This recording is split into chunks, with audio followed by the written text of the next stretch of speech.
A successful businessman was growing old and knew it was time to choose a successor to take over the business. Instead of choosing one of his directors or his children, he decided to do something different.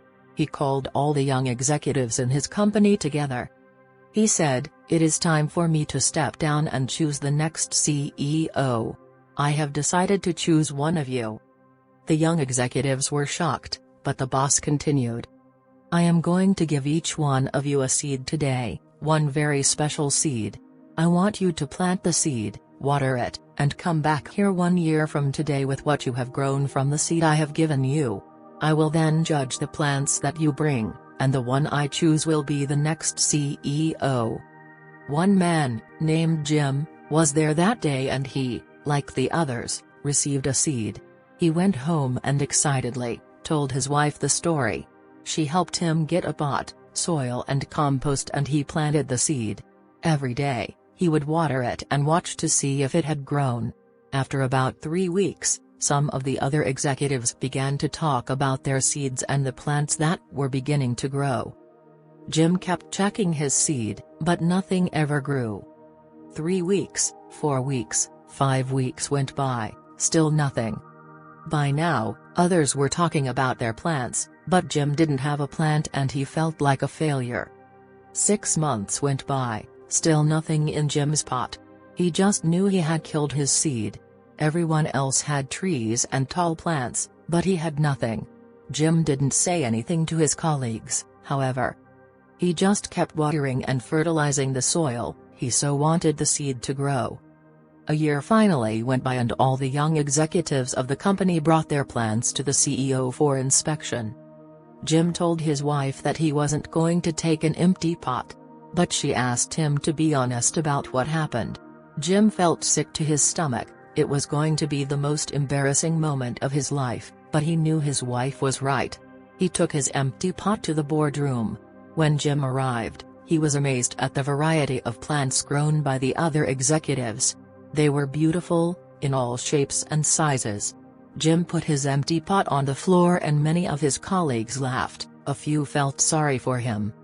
When the CEO arrived, he surveyed the room and greeted his young executives. Jim just tried to hide in the back. "My, what great plants, trees, and flowers you have grown," said the CEO. "Today one of you will be appointed the next CEO."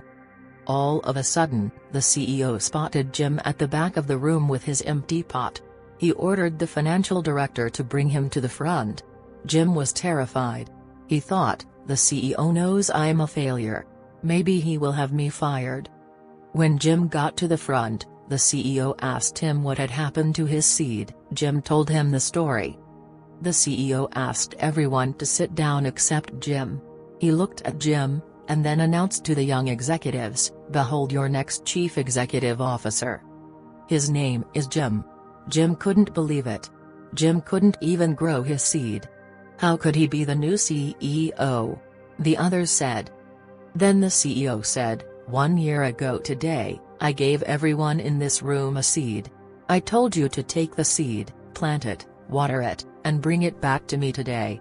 But I gave you all boiled seeds, they were dead, it was not possible for them to grow. All of you, except Jim, have brought me trees and plants and flowers.